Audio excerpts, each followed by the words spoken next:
Walgreens, the drugstore, that's where you get your condoms, razors, and give me something else.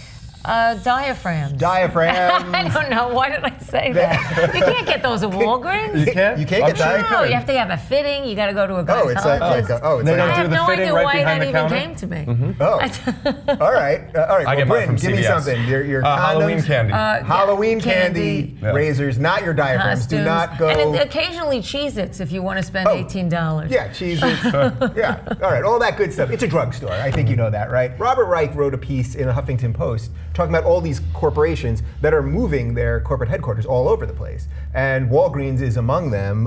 They are moving their corporate headquarters to Switzerland. So all the time, and this is, I'm sort of summing up Robert Reich's piece here, and if you guys are TYT fans, you know all about him. CEOs complain that American corporations are suffering under a larger tax burden than their foreign competitors.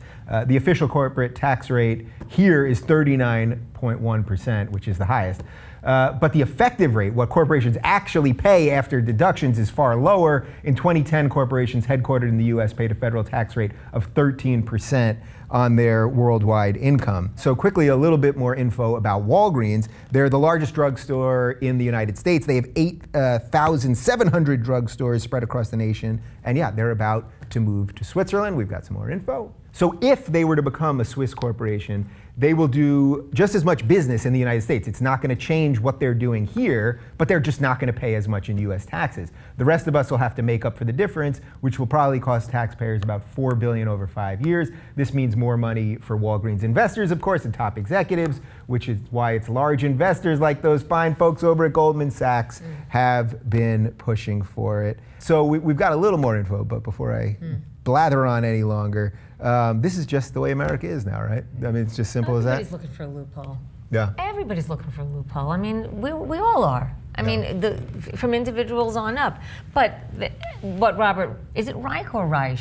I always say Reich, but I said Reich, which sounds like Third Reich, and that's probably not anyway, right. Robert Reich. We should find that out. Thank you for, no, I think it is Reich. Okay. But the point that he had made was that if they're going to be doing that, that they can't have the same kind of say that they have as an American corporation, which is an excellent point. Right. They can't sit on both sides of the fence. Right. So if you're going to go over there, pay less in taxes, you're not allowed to influence the government the way they have been doing, and you've given me a perfect segue. So in 2010, Walgreens got a special provision in the Dodd-Frank Act limiting the fees banks are allowed to charge merchants for credit card transactions, resulting in a huge savings for them. If it became Swiss, the days of special provisions could be over.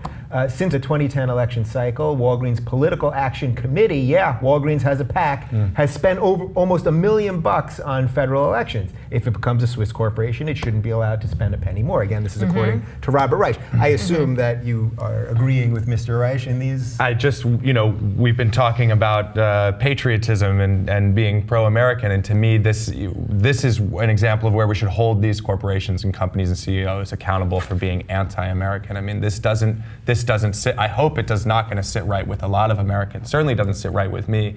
But for companies that are making a tremendous amount of money selling all of us the drugs and the Halloween candy, they have to be able to share the burden in the taxpayers. And for some reason in this country, I think the right is going to allow Walgreens to do this and say that this is, how can you impose them or stop them or take your federal laws into what we're doing? And this is a big problem, right? Because it's going to result in higher taxes for those people who are supporting it. Right, somebody has to make up for it. Right, and you know what the real irony is that if they go to Switzerland, they're still going to sell the shittiest chocolate ever. Right, they're not going to suddenly start, they're still going to sell Hershey's. No, it's going to be shit. Yeah, they're not going to get us any of the good stuff. They're stuff. going to pick up none of the Swiss sort of, right, wow, that's a good point. None of that stuff. That is a great point. Is part of this that corporations have just run so amok that nobody plays by any rules whatsoever? Look, we had Mitt Romney running for president, a guy who admitted to having all this money in the Cayman Islands. Again, not illegal, so what they're doing, not illegal. Unethical. But we have no ethical standards, so it's as if We couldn't find a guy the Republicans couldn't find a guy to run for president that didn't have money hiding in another country. Yeah. So is it that it's systemic? We expect it from nobody. nobody. Where is that outcry too? Where is that outcry from his own party that's saying this is unacceptable, this is un-American? Yet when we go back to the Lewinsky scandal, it's impeachable enough that happens in the White House. So I absolutely agree.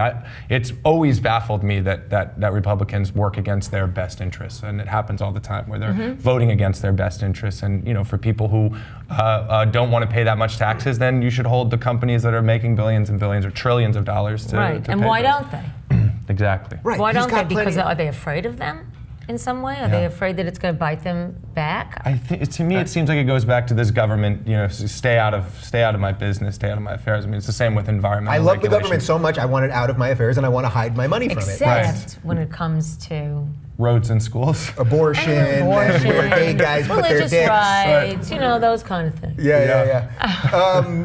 Final thought on this. Is part of this stuff, when you talk about all the money stuff and the corporation stuff, that there's just nothing sexy about this topic. So it's easier to talk about all the other, like if we were talking about abortion, people would get very passionate, or if we're talking about the death penalty or even immigration. But this kind of thing where you're talking about taxes and company, like but it we all just comes have no. back to it. It all comes back to the same. Because their influence. Yes. If they maintain an influence where they don't deserve an influence or have gained right to an influence anymore, that impacts all those other sexy things. Right. So that makes this doubly worse. It's compounded that we don't talk about it enough because it's not sexy, but then they influence the policies. It's numbers, you know. But all those numbers mean a lot to everyone's rights. Somebody sent me a picture where they had a Mitch McConnell wearing logos of all of the, I don't know if you saw this, logos of all the companies that give him money, and they said, wouldn't it be great if our lawmakers were forced to put on the logo in patches on their jackets of who's giving them money, like a NASCAR race. I love that idea, right? No, it's a great idea. Pretty transparent. Yeah, it's pretty great. I mean, NASCAR, that's what they do. They've got logos. Every inch of them is covered in logos. Well, guess what? Our politicians are exactly the same. That would be great. Yeah, let's do it. Great. All right, let's make a movement for that.